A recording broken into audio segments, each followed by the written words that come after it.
world is seemingly caught up in a complex web that is difficult to detangle.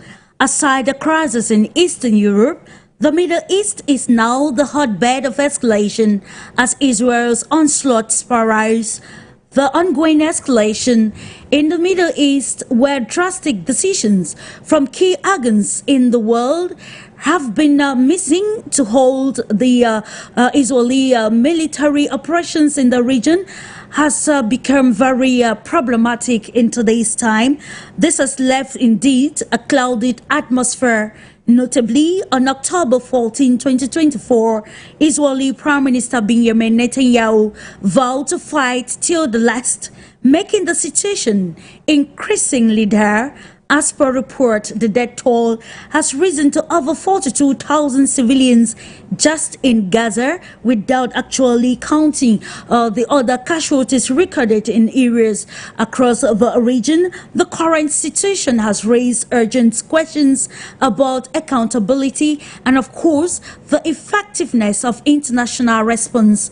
The International Court of Justice remains silent despite substantial evidence from the South Africa patterning the involvement of the Israeli military in acts of genocide. The United Nations Security Council is still not able to take a decisive move, among others. So what is at stake? Today, let's unravel this very important topic with a panel of experts as we sail through today's edition of Global Insight on For You Media Africa.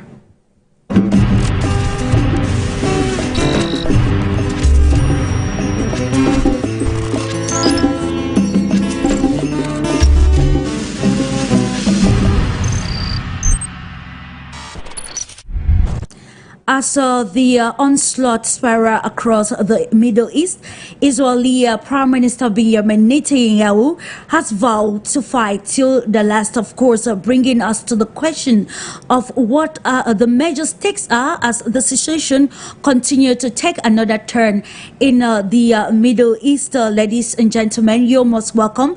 This is Global Insight, your discursive and informative and knowledge-sharing program brought to you by the Pan-African Television For You Media Africa. Today we brought to the question, to the table, the question of why it is difficult for drastic decisions to be taken, be it by the United Nations Security Council, by the International Court of Justice, patterning Israel's position or onslaught in the Middle East as the situation continues to spiral in present-day society, according to reports which highlighted in the preamble. About 42,000 people have died just in the Gaza Strip, and of course this is not giving us the figures recorded already in Lebanon and other areas in the Middle East which have been touched by this recent escalation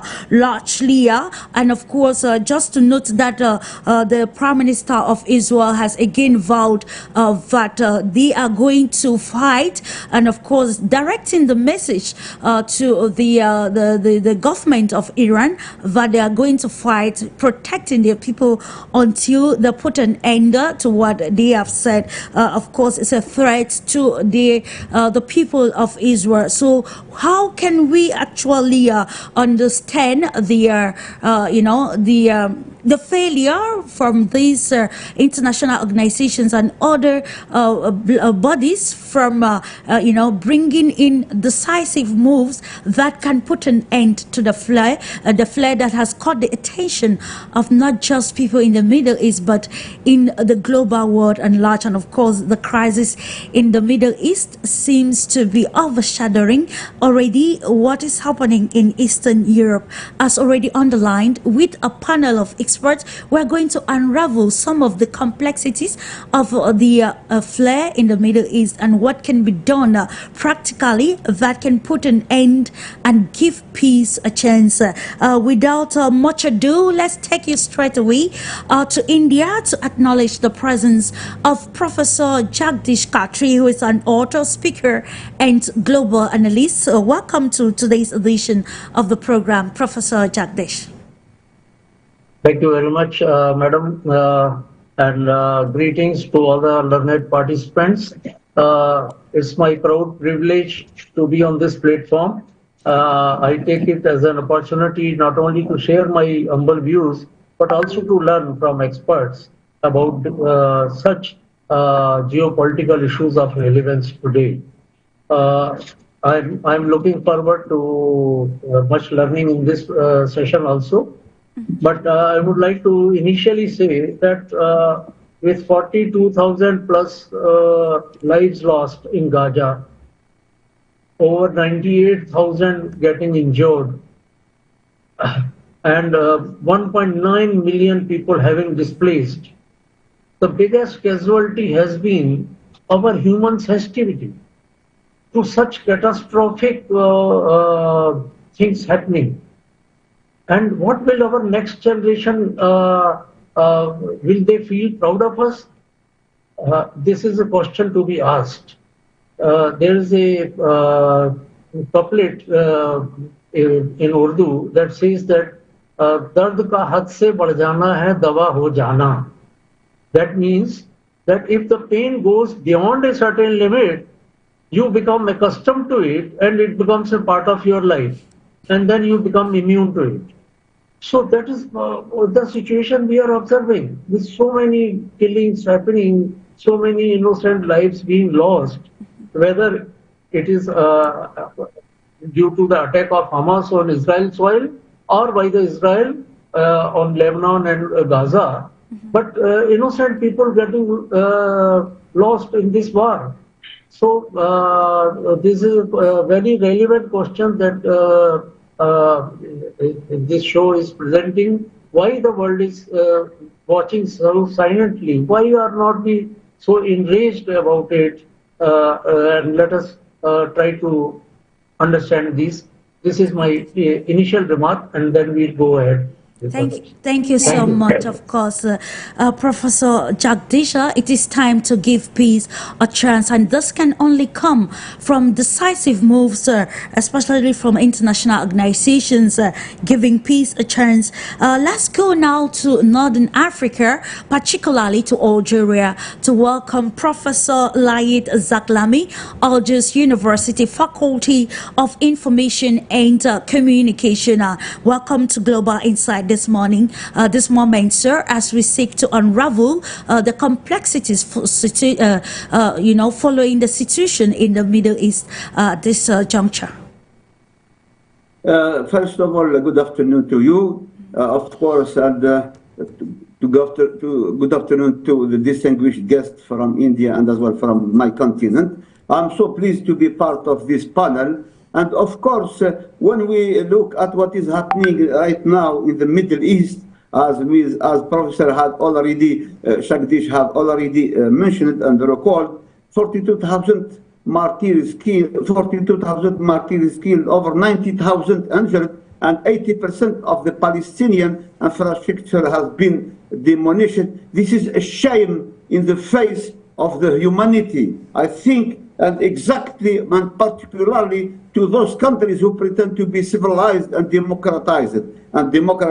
I would say right now, unfortunately, we have USA, we have United Kingdom, and we have Germany, which are continuing to resume and to provide military arms to Israel, despite the embargo imposed by the International Court of Justice. I don't understand what will be the answer. What the three countries I just mentioned, why they don't observe and agreed and accept this situation. On one hand, they pretend to defend the democratic values and in the world, but on the other hand, they are providing all the military arms to Israel. More than that, just yesterday, USA, what happened USA? USA is about to send troops to the Middle East as well as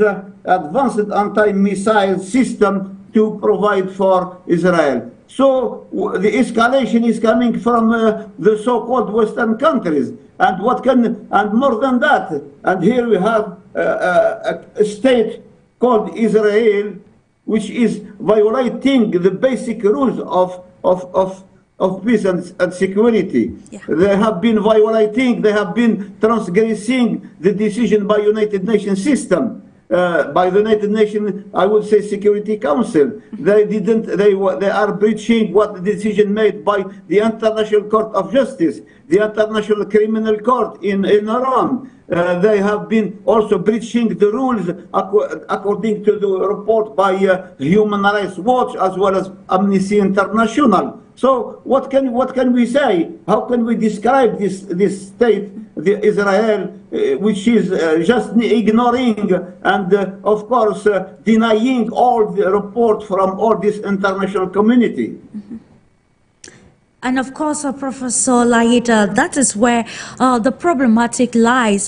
What can explain the fact that these very strong international organizations have not been able to bring out a decisive move that can hold the flare in the Middle East and, of course, reduce the consequences of such fighting or bombardment on the population, civilian population, particularly women and children?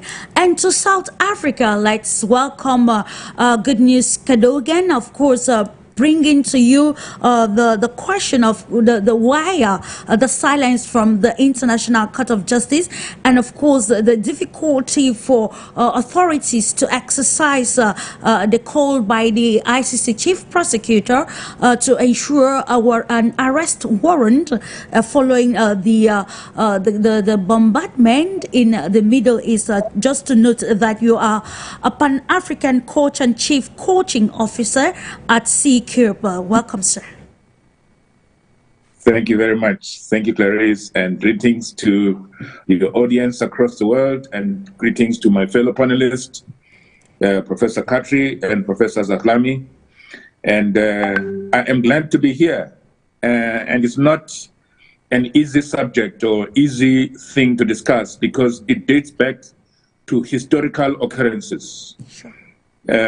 If we can sort of go back to 1948, when the State of Israel was created at the exclusion of some of the people that were also in the same region, it was something that I usually say what happened there in 1948 is similar to what happened in other parts of the world in 1948, where there was a dehumanization of certain people, driven by a skewed philosophy of who is human and who is not, and also driven by greed in terms of pursuance of the resources that are found in different parts of the world. This resulted in global apartheid, and I think in short as why there's no action, the answer lies in the alignment of the armed, the alignment of the resourceful, and the alignment of those who believe in a unipolar worldview that does not seek to embrace diversity. And as Professor KHATRI said earlier on, the immunity to change has set in, and as a result thereof, it becomes almost impossible to reimagine a different world. The law itself even is not applied evenly. The philosophies that are used by leaders across the world to think about people and different kinds of people, different parts of the world, who deserves to be free and who doesn't, creates a situation whereby even when there is conflict, I mean now on both sides, when there is conflict, it is justified to take the life of another. And I don't believe that a conflict should result in a loss of life. And I'm sure that after this debate today, we are going to get to a situation whereby we can direct or even suggest how the UN Security Council should conduct itself, how the ICJ and the ICC and various other bodies that have been set for peace, for world peace, should actually respond insofar as this matter is concerned. Yeah. which is very imperative for Mr. Cadogan. What can international organizations do to curtail, the effects of such, bombardment or heinous activities happening right now in the Middle East? And I'll come back to you, Professor Jagdish. Now we're looking at the silent nature of the world, and of course pointing a finger at the United Nations Security Council, the International Court of Justice, and of course not limiting other organizations that have a say. Let's revisit past events where the UN Security Council, UN Secretary General Antonio Guterres was actually declared not welcome to Israel for the fact that he decried the activities of Israel in Lebanon and elsewhere in the Middle East. We saw the reaction from the Israeli government, and then the fact that the UN, aid workers have been entrapped also in the flare.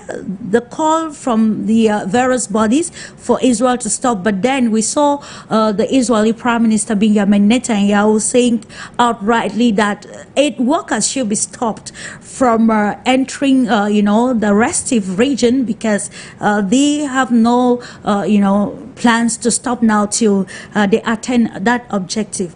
Let's try now to address those challenges that stand before international organizations in the face of this turmoil, making it difficult for them to come to a compromise that can take a strong decision towards, ending the flare, preventing it from escalating into a full-blown war in the Middle East. Thank you, madam. You raised a very, very important point here, that you see the audacity of Mr. Netanyahu to declare a person like UN Secretary General as persona non grata. I mean, it's simply unimaginable for a member nation of United Nations to have this declaration. And this shows the kind of arrogance that he has accumulated so far. And and this arrogance is not a individual one. It is on the basis of support Israel is getting from the Western powers. You see, every time there has been a motion in the United Nations for ceasefire, USA has vetoed it. And then on the one side, they are talking of sending humanitarian aid to Gaza, and on the other hand, you are supplying, you are given more than $15 billion of military aid to Israel. What for? To kill still more people.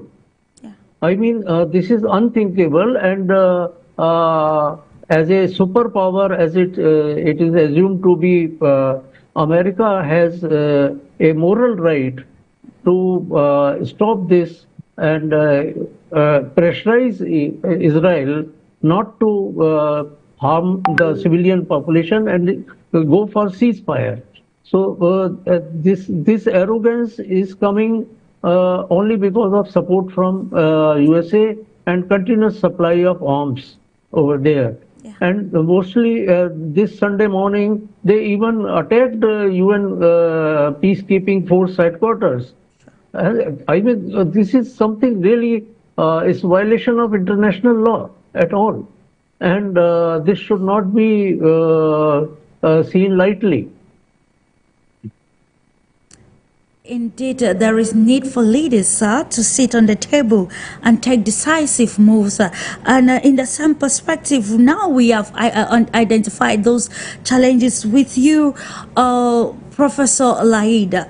In your own perspective, how does the ongoing conflict, particularly, let's try to put Israel and Iran on the table right now, how does this conflict between the two alter the strategic, move for landscape in the Middle East, particularly in, for neighboring countries? The Israel said until they can do away with Hezbollah, which they said it's being sponsored by Iran, and also we see them very stern about the Hamas as well. So how is this conflict now between Iran and Israel altering even diplomatic or strategic moves to curtail the flare-up in the Middle East? Well, frankly speaking, the events speaks for themselves. What happened very recently, we have seen that Israel has attacked the leader of Hamas in Tehran by violating the sovereignty of Iran. Israel has also attacked the Iranian consulate in Damascus. What do you have to, what do you ascribe this?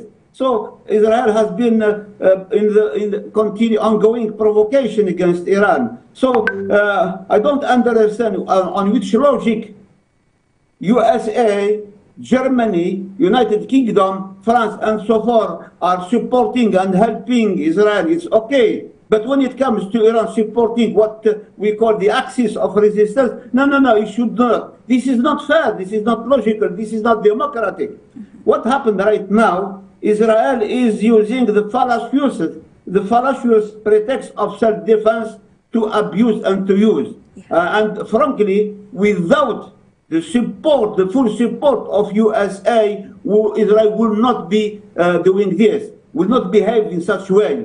I won't accept how, by deciding that Guterres, Secretary General Antonio Guterres, is persona non grata. How on earth Israel is qualified to describe that? On which basis? What logic? No, I think we have to accept right now this is really, we have in front of us Israel, which does not accept any rules, which only do it by itself, and of course with the full support of United States. And I think here we don't need any lesson of democracy, of human rights whether from some democratic countries like USA or United Kingdom or France or Germany. So here we have, of course, Israel has been always complaining that it was victim of Holocaust in 1940s. Today, before our eyes, we see so many Holocausts are committed in Palestine, in Gaza, and now they are invading another country, which is Lebanon. And more than that, they ask for the United Nations helmet to move forces to move from South Lebanon. Someone has to somehow have to say to Israel, enough, it's enough. And I think USA and the West, that's why now the world is witnessing a big shift, a big rift, a big tension. The West and versus the rest of the world. The rest of the world is not happy with what the West is doing because they are abusing of their strategic, I would say, military forces as well as diplomatic and so forth. And I think time has come. Iran did not attack Israel. But Israel has attacked Iranian interests in Damascus, but in its own our capital in Tehran. Of course, Iran has the right to support those who are, of course, having the same values, as the case for USA, as I said, USA, Germany, and of course, United Kingdom and France are supporting Israel. No, we cannot have double standard this way. Either we have to accept the rules of the game imposed by the United Nations system, or it's a free-for-all, and this is a mess. And I am sure, I have read some comments. There are two persons in this world. We have Volodymyr Zelensky from Ukraine and Benjamin Netanyahu from Israel, who will drag the world to a third world war. And I am sorry to say that. And in the same perspective with Professor LAEED, I want to come to you, Mr. Good News Cadogan.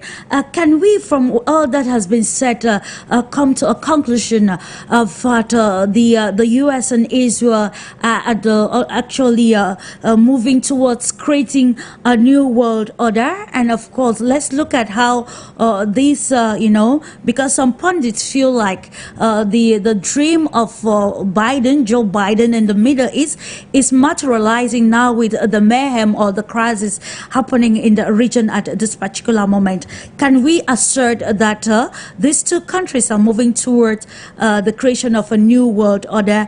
And is Biden's foreign policy in the Middle East, how can we rate it at this juncture? Biden issue, this one, it cuts across all administrations in the USA. Countries don't usually have a short-term view of life and a short-term view of global positions like this one. So everything that has been happening over the last few decades and what is going to happen in the next 2 to 3 decades across the world, insofar as America is concerned, it's something that has been set in motion. So even if it were to change, that there is a Republican president or a Democratic party sort of president, you will not get to a situation whereby American politics change overnight and suddenly they recognize the self-determination of the Palestinian people. So that's where we are right now. And it's a sad situation because when people or collectives of people reach a certain point in their consciousness, or they have made certain choices, it becomes very difficult if they are well armed, if they are resourceful, and they have got a view that is very strong about how the world should be. So those three aspects of combination actually embolden the USA to continue the way it has seen the world. And it is going to continue to see the world in that way until something catastrophic happens, whatever that is. So I wouldn't hold my breath and say if there is a change of presidents or there is a change of party at the helm. Even in Israel now, I mean, the occurrences of the last 12 to 18 months have emboldened even those ones that were sitting on the fringes of the general direction of which way Israel should go. Having said that, though, there is a minority of people in the USA, there is a minority of people in Israel who really believe in peace. And that voice, however muted it may be, is a growing voice, is a voice that, if given power, if given resources, and if the rest of the world could listen to that voice, maybe, and I say this with conscience, maybe there might be a change in the worldview insofar as peace in the Middle East, self-determination of certain people, and the rehumanization of those who have been dehumanized in the last 70 to 80 years. That's all I can say for now. And we'll be coming again subsequently to you, Mr. Cadogan, to continue to unravel and to understand the stakes at the moment, of course. And we want to also look at the role of regional powers. Let's come back to you, Professor JAGDISH. We want to quote maybe highlight the president of Turkey here, Recep Tayyip Erdogan, who has been very vocal, particularly on the position of Israel usual in the Middle East of late. And then we also want to highlight some of the diplomatic meetings which have been holding. I think it was a few months ago that Egypt, Cairo, hosted a meeting that saw officials coming from the US and elsewhere to deliberate and see how they can advance diplomatic solutions to solving the problems, maybe the flare in the Middle East. But we see that this actually has not helped to salvage or to stop the Israeli onslaught. Can we say particularly here that it is difficult to attain this milestone because the U.S. is actually giving a voice to the Benjamin Netanyahu regime to actually, through the support, to actually continue wrecking the Middle East as what we see in today's world? You see, is it not a strange thing that the mankind is investing billions of dollars in finding civilization on other planets, but we are wasting trillions of dollars in finishing civilization on this own planet? Huh? I mean, those who talk of democracy, human rights and all that, and on one hand you are supplying, you are worried about supplying humanitarian aid to Gaza people, and on the other hand you are daily announcing new sanctions on other parties and allowing dispatch of more armaments to Israel. So that is what is going on. Now I think it is the prime responsibility of, if you consider it's a superpower, then America should take the lead in bringing peace rather than fueling the war with more and more arms. And it's strange that small countries like Egypt, Qatar, they have taken initiative to bring them on the negotiating table, but no such effort is seriously being done by others, big powers. I would like to appreciate France and now Spain also, those who have said that we should stop aiding, giving military aid to Israel, and see the reaction Israeli Prime Minister had towards Mr. Macron on this. So this is the situation, that there is a, what I would like to call it is a pure leadership deficit that the world is passing through. That the so-called leaders, they are not fulfilling the actual leader roles, and world is waiting for a new world order to emerge out of this turbulence.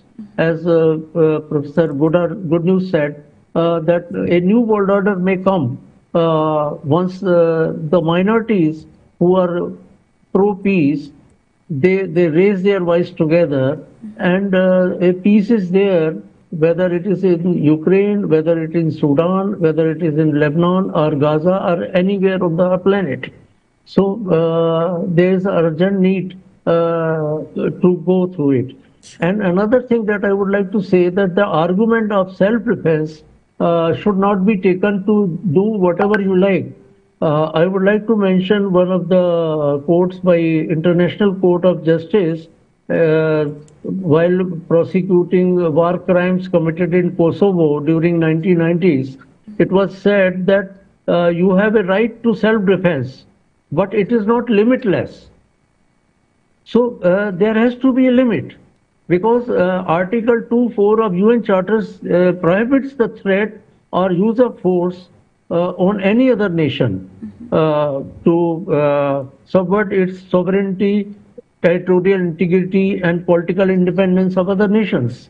So we have to follow these rules that we have framed in UN, and we have to give strength to the bodies that we have created, maybe with some little bit reshaping of these bodies, UN, World Bank, IMF, UN Security Council, etc. Perhaps we can come closer to a solution. Thank you. And the underlying factor is to come to a solution to end, because when we look at it, the vulnerable people or those susceptible to the crisis, civilians, of course, and that is why we want to look at this question still with you, Mr. Good News Cadogan.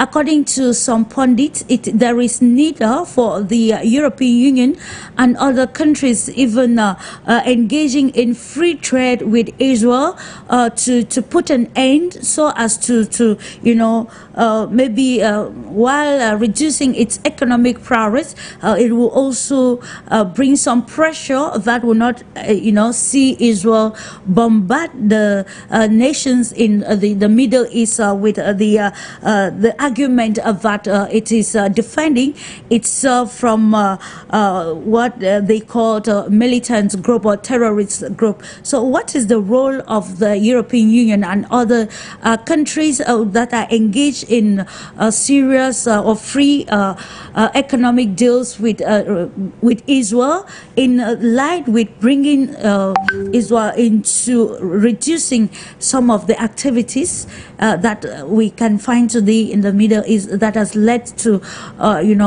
over 42,000 people dead. We're not counting those that have been starved or displaced by the chaos. There is a role for the European Union. There is a role for the World Trade Organization. There is a role for the UN Security Council. There is a role for the International Court of Justice. There is a role for the International Criminal Court. There is a role for NATO. There is a role for each of the states that are aligned with the dominant philosophical positions that have been taken in the last few decades by those who have got influence in where the world goes and how the world goes there. Yes, we can encourage them to stop trading with Israel. We can encourage them to stop trading with any of the aggressors across the world. But until such time, the foundations of humanity have shifted. Those just become minor blips of actions which are not driven by deep beliefs. It's important and it's very, very fundamental to change the way we see the world, to change the way we see leadership, to change the way we see humanity. And until such time, those who have been dehumanized get rehumanized. A minor shift in trading policy here and there is not going to shift anything insofar as the world order is concerned. Reconstituting of the founding values of humanity for world peace and many other things that have been forgotten through the light and material civilization that we talk about is not going to cut it going into the future. We need to change the values. Indeed, it's about changing the gains and giving, of course, primary position to humanity. And when we want to look at the web of the crisis in the Middle East and all the utterances which have been noted so far as we continue to sail through the tabloids and other news outlets, according to a report from the Washington Post, what is happening actually in the Middle East, the bombardment of Israel in Iran, looking at the targets of military basis. We want to look at a report that the Washington Post actually reviewed, that Netanyahu made a promise to the president of the United States of America, Joe Biden, to target these very strategic points in Iran. And now let's look at how probably the forthcoming or maybe the impending elections in the United States of America, the potential it has to put an end to this.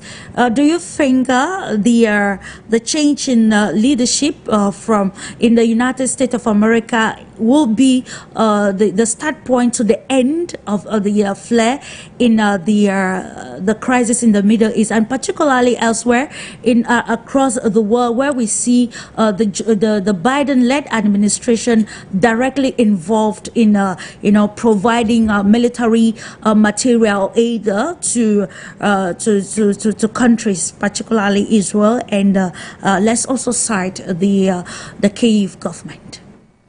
To you, Professor LAEED.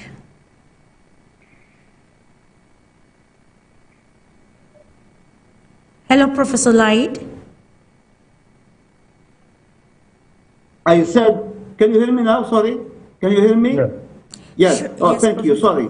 Yeah. So I said I don't really see any change with regard the outcome of next month's election in USA. Why?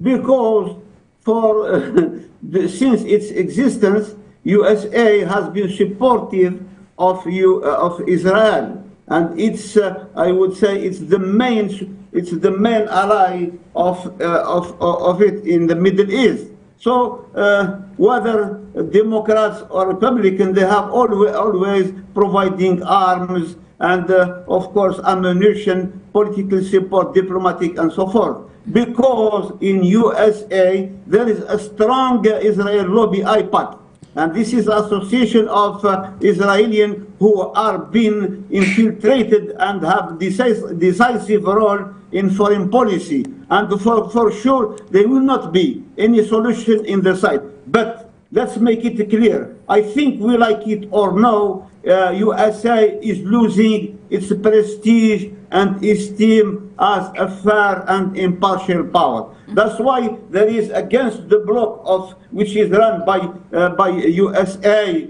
and part of Europe, I would say UK and France and Germany. In front we have the emergence of a new bloc in the names of Russia, China, North Korea and Iran. So don't think that the world will be totally Americanized. No way, because people will not accept the hegemony, the supremacy of US and Western countries. More than that, we have to bear in mind this.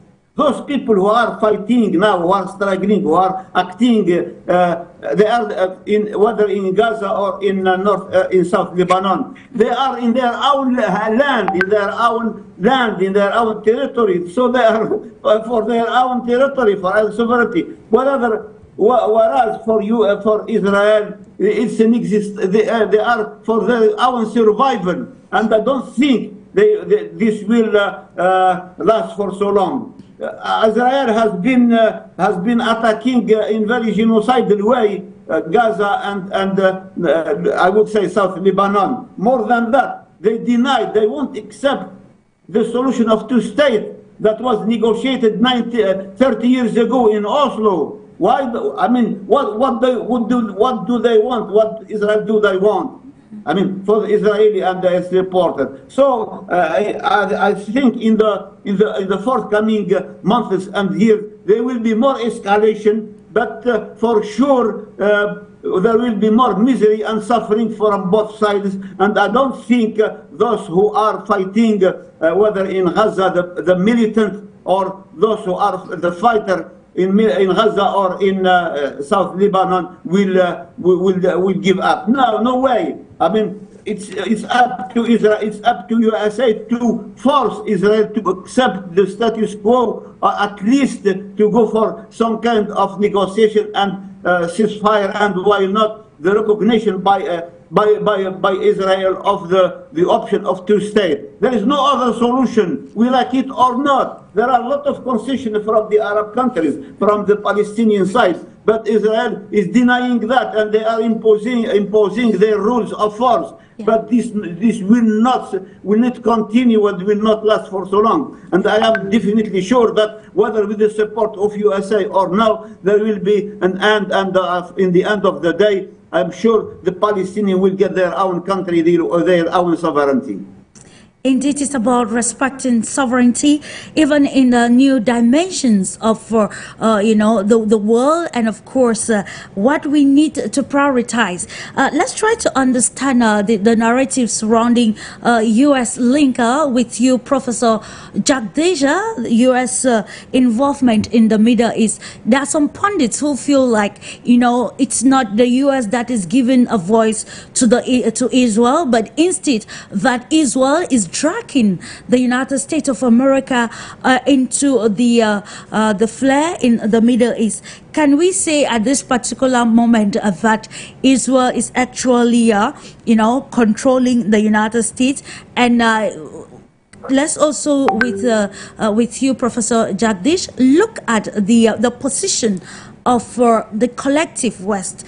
According to some arguments lately, it has been very difficult because when they talk about the US and the West, some pundits already argue that no, it is not attacking the US as a nation, but then there is a group of let me just call it people, pro-war people or organizations that actually support all of these crises because of the gains they make from it, and that's why it is always difficult to define or to unravel the components of the collective West. So with all of these complexities, Professor JAGDISH, what do you think are the diplomatic strategies that the global world, particularly organizations, needs to bring to the table to be able to, curtail some of these complexities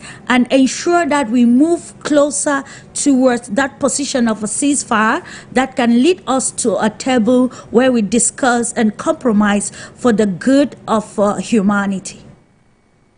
Thank you, madam. I think that the point that you have raised is very relevant, whether Israel is forcing America to dragging it into the war as per its own choices. There have been voices in American universities also, and some of the senators also voicing this concern. The basic thing, as Professor LAEED had mentioned, that there is a strong lobby in American Senate and American economy which supports pro-Israel policies. So it's a pressure of them, and moreover the elections, presidential elections around the corner. And third thing is the commercial interest of the weapon making industry. So these three things are just pushing the agenda because they want the conflict to continue so that their interests are served.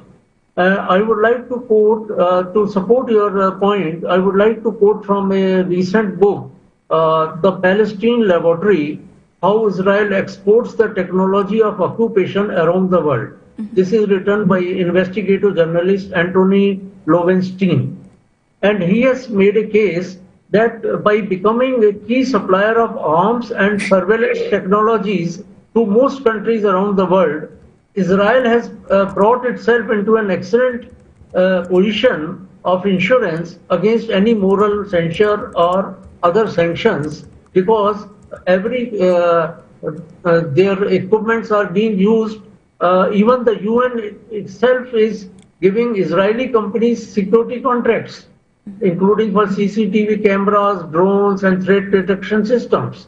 So Israel is using this thing as a shield, so that and that may be one of the reasons why there is no the outrage against this violent actions has not been as much as it would have been in any other case than the Australia. So you see, by using these technology, and Israel is doing what? They are testing these new technologies into the battlefield to sell it to more countries, saying it that it is battle tested now. So these are the reasons how we can say that Israel is influencing world opinion towards its favor. Yeah. But India has always been on the side of peace and the Indian Prime Minister has always said that this is not an era of wars. So any question, conflict cannot be solved by battles. It is easy to start a war, but it is very difficult to end a war gainfully for both the parties. So the only way out is to press for more dialogue and diplomacy to really take place, and perhaps Global South and with the help of International Court of Justice, there can be again a scenario in near future where parties are brought towards the negotiating table, and there is not much fear of this regional war into world war. Indeed.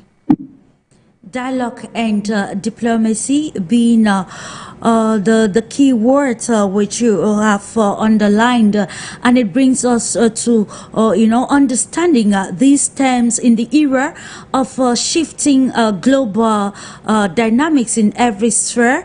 We want to look at the position of the African continent with you still, Mr. Good News CADOGAN.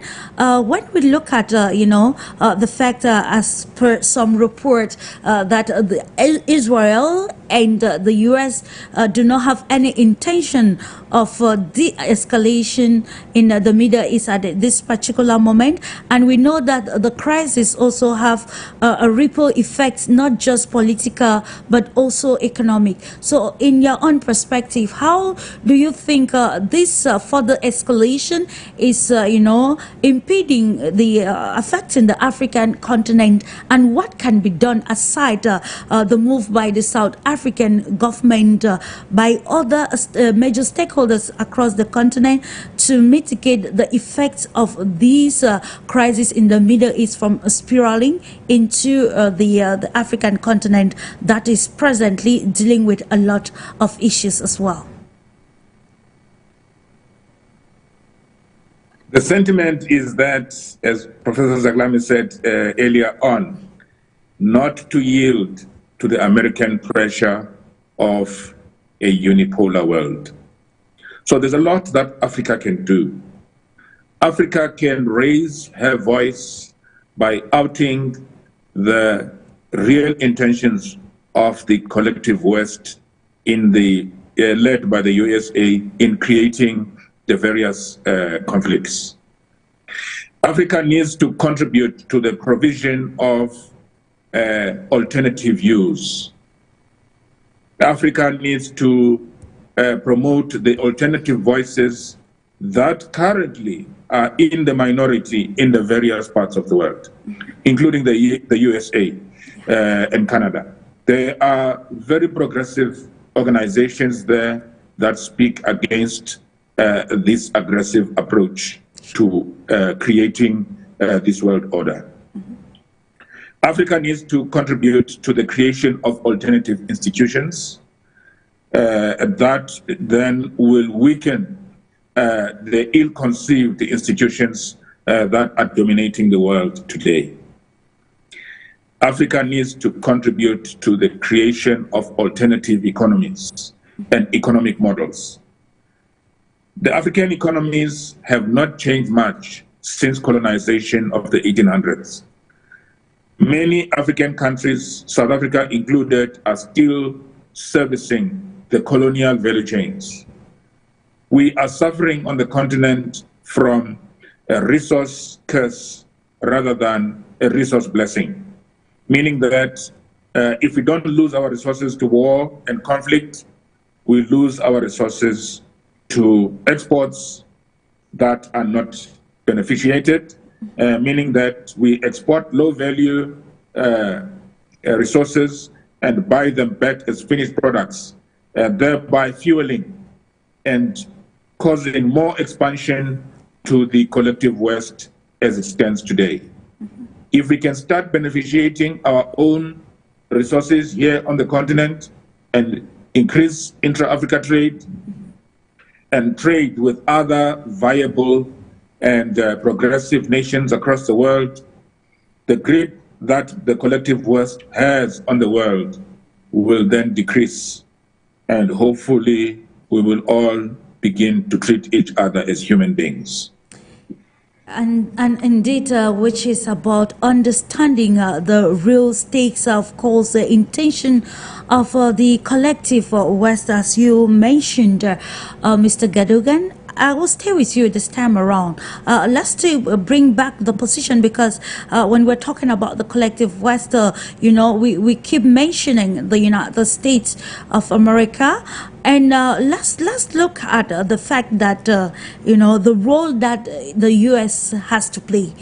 We have seen from the support given to the Israeli government in terms of military supplies, and of course make statements coming from officials. We begin to question the role that the U.S. can play to bring about peace or ceasefire in the escalation, particularly between Israel and Iran. So with all of these complexities and surrounding the situation, the position of the U.S. and what it stands to gain in the Middle East, how has this undermined the country's capability to stand as a peace negotiator to the escalation and prevent further fighting that can come from retaliation from Iran and other countries in the Middle East? All I can say, it is in the nature, is in the deep DNA of the United States of America to behave the way it is behaving. And maybe a short story will actually highlight my views on how they are and why they are not a viable candidate for world peace.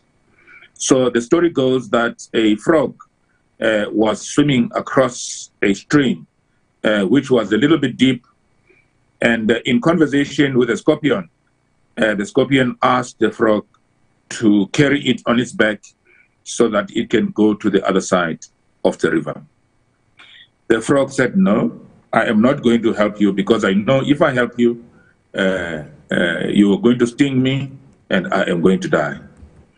The scorpion pleaded with the frog, and eventually the frog yielded and let the scorpion mount on its back.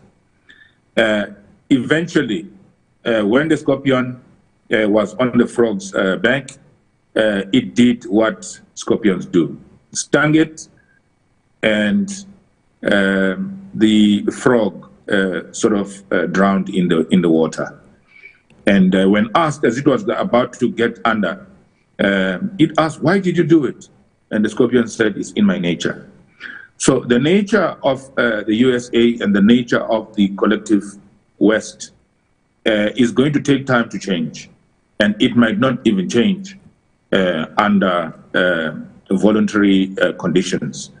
It is for that reason that maybe it should be written off as a country that can contribute to world peace, and rather look at the alternative countries that can actually foster world peace, and then bolster those either economically or otherwise, so that in the end, the voice of peace grows to such an extent that it drowns the warmongering voices that are dominant today, that have resulted in many wars on many fronts.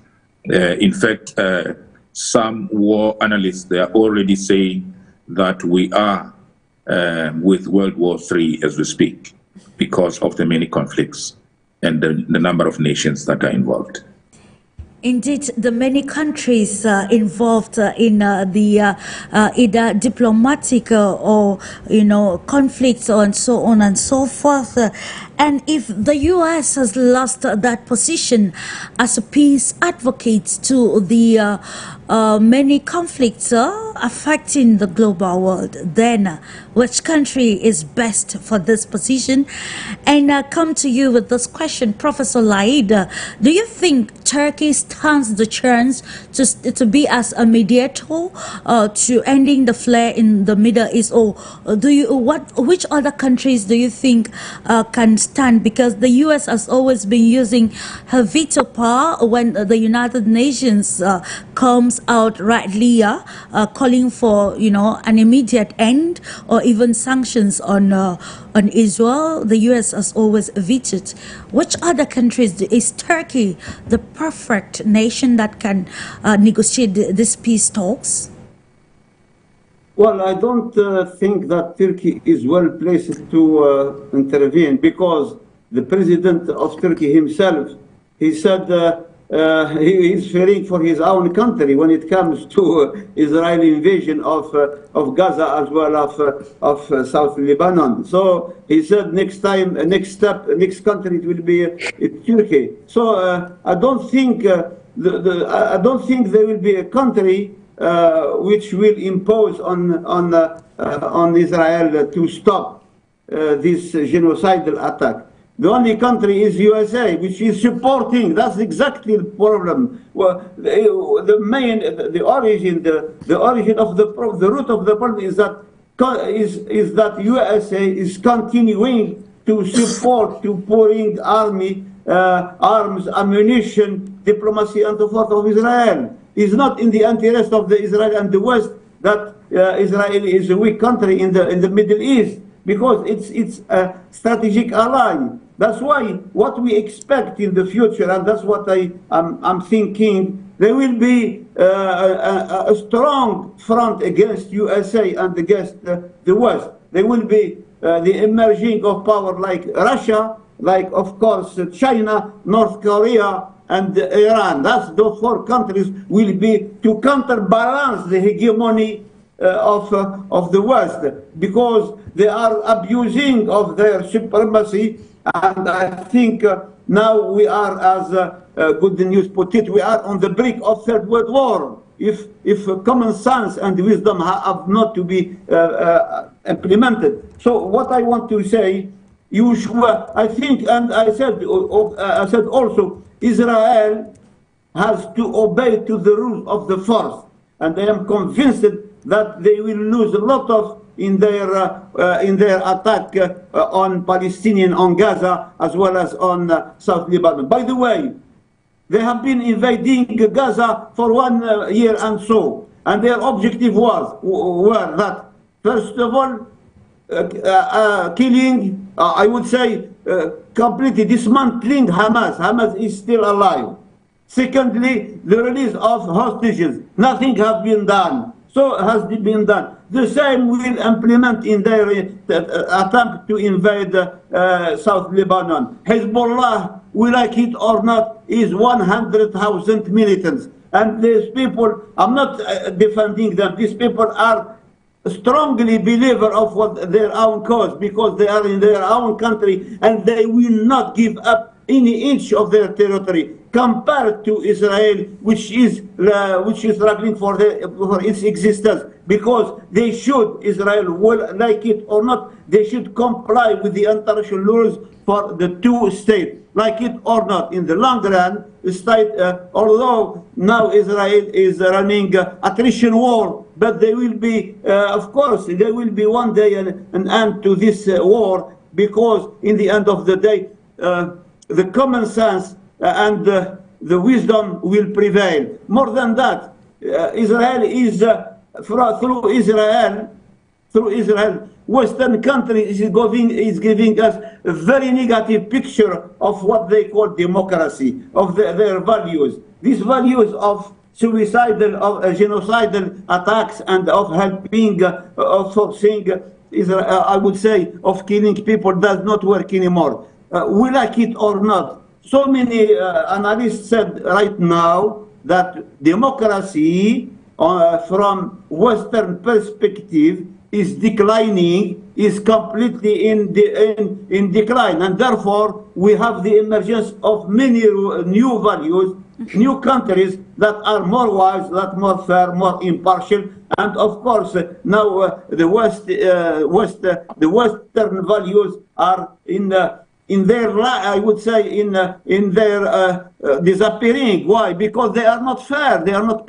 impartial, they are not democratic, and therefore now all of the world understand now that the West countries is of course, brandishing all sorts of now they find the scapegoat as Iran. But Iran, it's in our right to defend its own territory. How can you accept that Israel violate our space and Iran does not react? Of course, this is not only double standard. So many standard attitude of Western countries when it comes to other countries, and that's why I am so optimistic about the future. It's good that it will be still war, but in the end of the day, there will be, of course, peace. But of course, and of course, the end of this supremacy of the West in the world.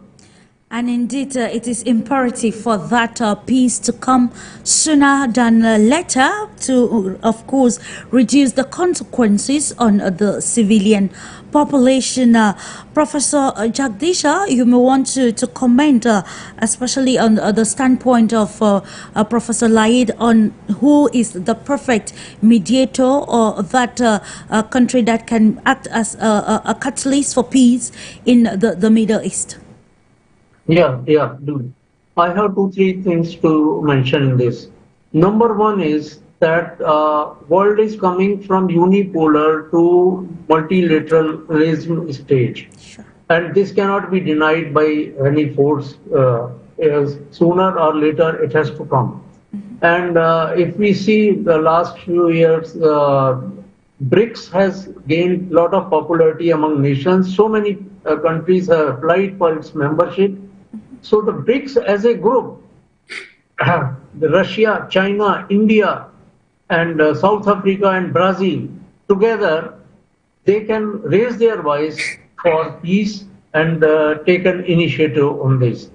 Another thing that can happen is that the Arab world, which has been almost silent on all this happening, Saudi Arabia, UAE, Bahrain, Qatar, and all these Jordan, etc., they should now, they have recently refused use of their airspace to attack Iran. That is a positive thing to happen. But they have to again take lead in ensuring that their own brothers in Palestine and Lebanon, they are not harmed. So they can play a role. Third thing is strengthening of the organizations.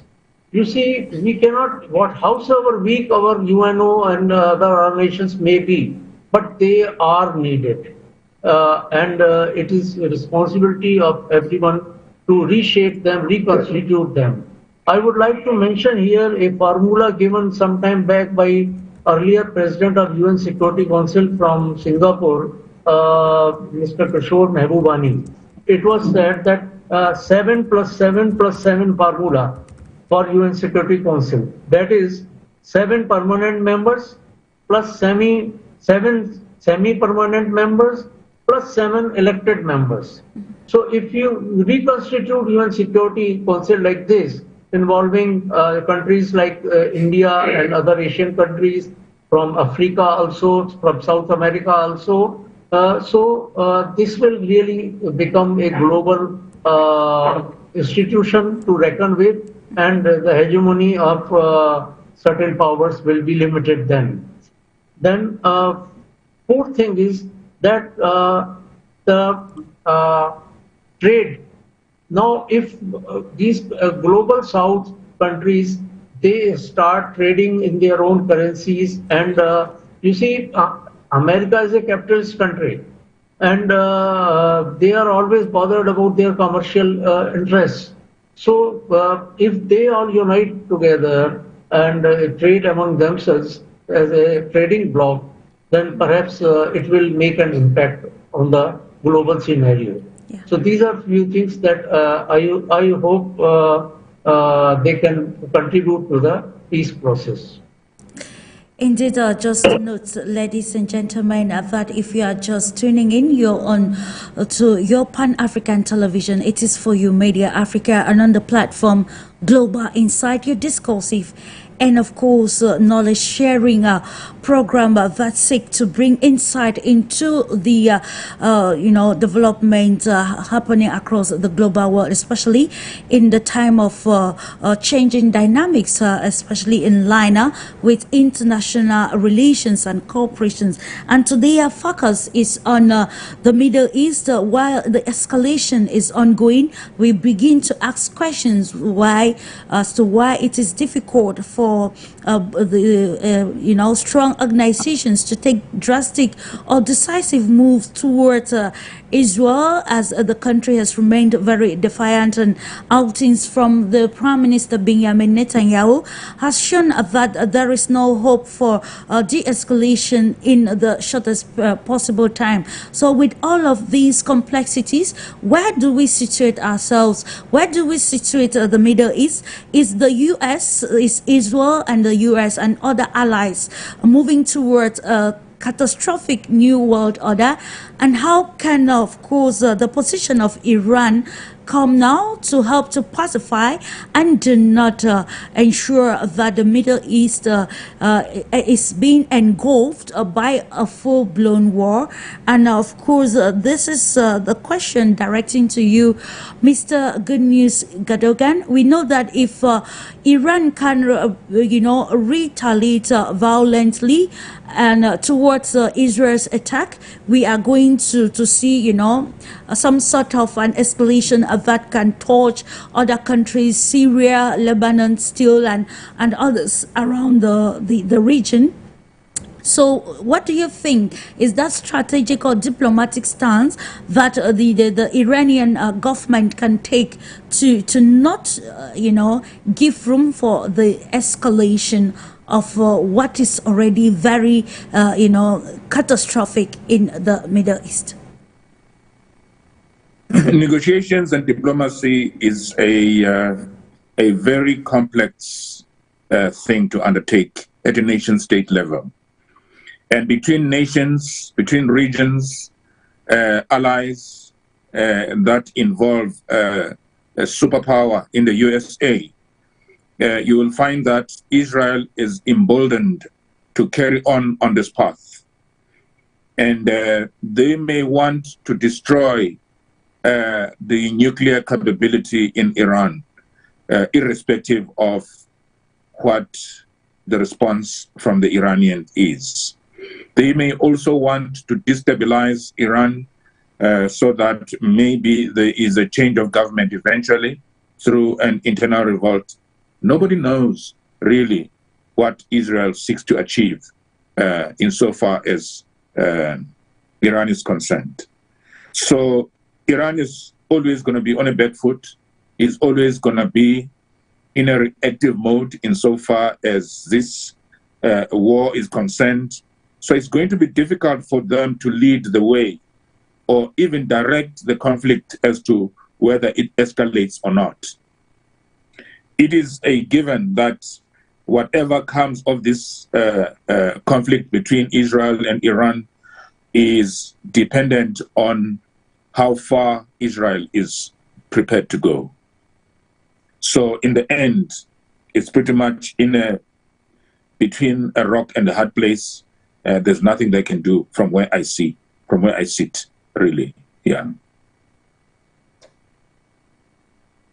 About Iran's position, Professor LAEED, that will reduce, the escalation, because it should be the foreign minister of Iran noting that, of course, if they are attacked, they are going to retaliate, and this is as much as they love peace, they can also retaliate if their sovereignty or their national interest is attacked. Now let's try to bring some sort of understanding or analysis on how these two parties can reach that point where they will prioritize those who are already suffering from the crisis rather than the more fighting. It's true that the complex nature can make it difficult sometimes to give a blind eye to some of the decisions taken by the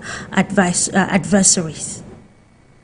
I think the war is not between Iran and Israel, but it is between Iran and USA through Israel. Israel is just used as a proxy. That's nothing else. We have to make it clear. And I think, we like it or not, Iran it's in its own right to react to defense itself, because it has been attacked by Israel first of all. And that's why it's in our right according to the international law. That's exactly, we should be clear. Now, USA will not accept a strong country like Iran. And I don't know how practical its nuclear, I would say, nuclear arsenal is. But for sure, they have been in very advanced manner to reach the nuclear arms. Therefore, they can brandish this. But they say, we will not react, we will not retaliate unless we are attacked. Therefore, so here, and I think for sure, ahead of the election in USA will not advise Israel to attack, to attack or to intervene. And for sure, also Iran says it's ready for any retaliation, and we are fully accepting and fully ready to counterattack. In other words, there is some kind of psychological war between USA, the side of USA and Israel, and the other hand we have Iran. But who will Israel dare to attack? I don't know, unless they have the full support. But they will not. The problem is they will not. I would say evaluate or assess the implication, because if there is tomorrow attack from Israel or retaliation, so they will be for sure free for all, and there will be a big mass in that region, because each country, I would say each side will use its own potential, whether it's a nuclear, atomic, or whatsoever. And we have seen very recently that Iran is in position to produce very high quality of missiles of high altitude. That's why USA is providing this high, I would say, high altitude missile to Israel. So there is a psychological, I said, war between the two countries. And I hope once again we will not reach to this cataclysm and this war, and because it is not in the interest of countries of that region. Because if there will be attack from Israel, and Iran will retaliate, so they will of course activate all their what the West media call proxy militant of the axis of resistance. So there will not be traditional or conventional war. There will be more attack, more attempt, and this and that. And sure, the region will succumb into chaos, and exactly that's what expect. So for the best of USA, if they want to have a peaceful, I would say, peaceful election, they prefer not to intervene right now, waiting within the next 15 to 20 days or so for the election, and then we will see. But I don't think that Israel will dare to attack at this particular moment, because it's very delicate for the region, and all are waiting for an election on the 5th of November. Who will lead USA for the next 5 years? Indeed, who will lead the United States of America, and what will be the content of the country's foreign policy, particularly in the Middle East, in Eastern Europe, and elsewhere across the globe, while not Africa. And listening to you keenly, Professor LAEED, I would love to ask this question to you, Professor JAGDISH KHATRI. When we listen to all that you experts have advocated so far since we started off with today's edition of Global Insight, we will identify the proxy nature of situations in the Middle East. That is to say, it is difficult to solve the problem, be it between Iran, Israel, Iran, Palestine, and so on and so forth, because it is actually a proxy war.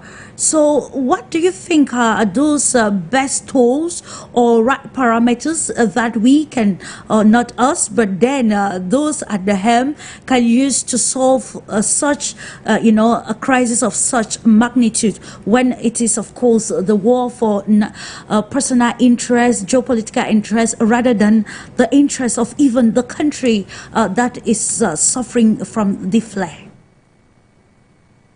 Right, ma'am.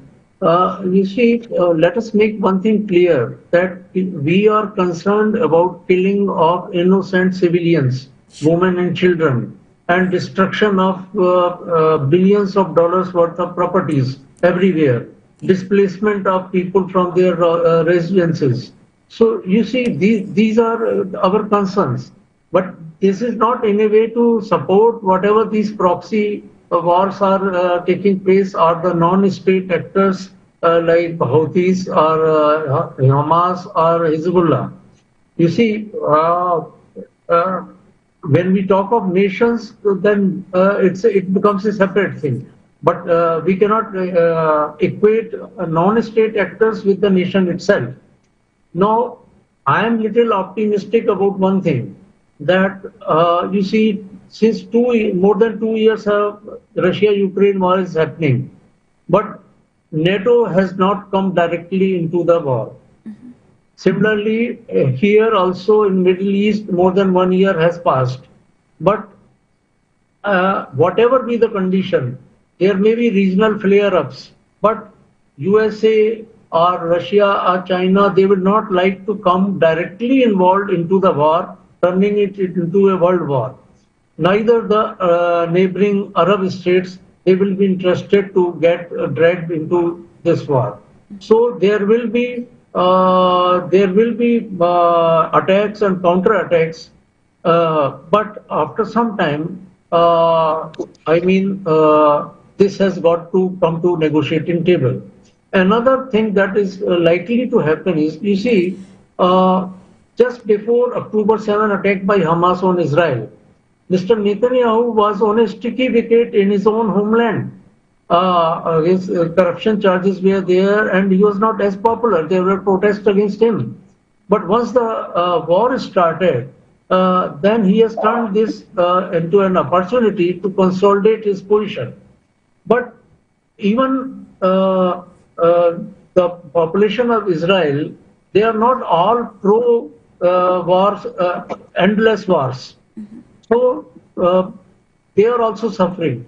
Their economy will also suffer. So someday, sooner, there will be protests within Israel also to end these wars and come to negotiating table. So I think let's have a little bit of optimism that it will not turn into World War III, and sooner or later wisdom will prevail on the world leaders to come to negotiating table. Indeed, and it all ends with a decision which major stakeholders of the global level can take to either prevent the world entering in another world war that will end, like you underlined, Professor Jagdish. After every tumultuous moment, we always come back to the negotiating table, and of course we cannot bring back those who lost their lives in the course of the fighting. And we have 7 more minutes to be together, so we're looking at recommendations with you, Mr. Good News Cadogan. What is the way forward as a message that we can send to those taking those decisions, particularly in line with the escalation by Israel in the Middle East? There is a need to recognize what Professor KHATRI said earlier on around the migration of the world at large from a unipolar world to a multipolar world. When I reduce it to a country level, in 1652, when South Africa was significantly colonized, it reached a point whereby in 1910, the Union of South Africa was set up at the exclusion of the indigenous people.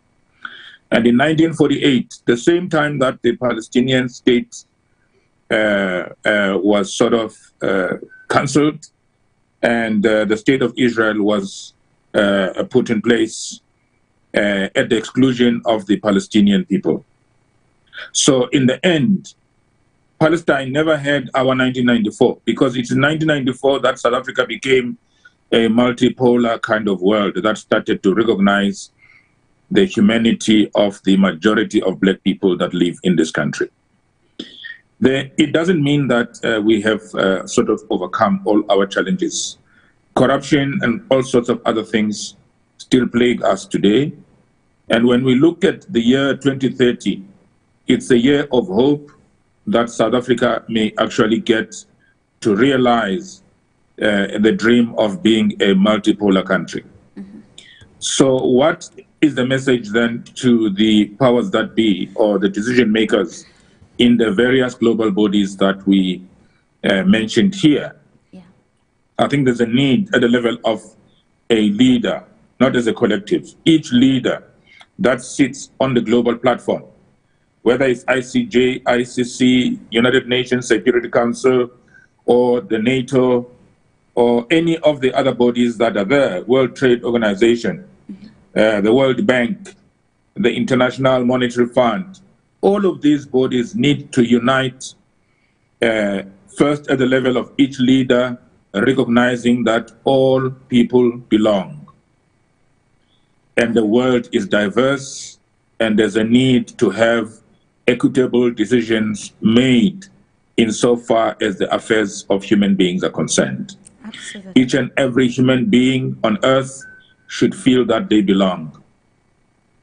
And if then that is to be, it means that whatever we do, whether it's political, economical, or philosophical, it needs to be couched with the view that the world by 2030 should drive towards a true multipolar world where the lives of all, irrespective of wealth, race, gender, religion, creed, culture, are valued.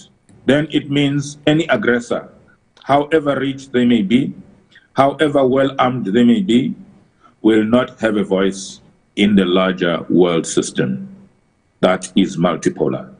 That's all I can say for now. Indeed, a multipolar world where we respect the sovereignty and autonomy of each and every country in every dimension, and we will curtail on indeed some of these conflicts which are facing today. I wish to thank you gentlemen for the great insight on our topic for discussion, hoping that of course it will reach the right quarters where decisions are being made, and tomorrow or sooner or later we can see that we are singing a message of peace rather than, you know, people talking about prospects for a third world war, which I think the global large part of the world do not want to witness that at this particular moment. Thank you so much for your time. Thank you for trusting the Pan-African Television for you, Media Africa. Thank you for your insight. And ladies and gentlemen, we want to say it is on this note that we're going to draw the curtains into today's edition of Global Insider. Thank you for always being there, but don't go away. Keep having a lovely moment in the company of programs on For You Media Africa, and always have in mind it is another view of the world where we see things from a different perspective, and of course let that be largely positive for the betterment of the global world. Thank you and bye.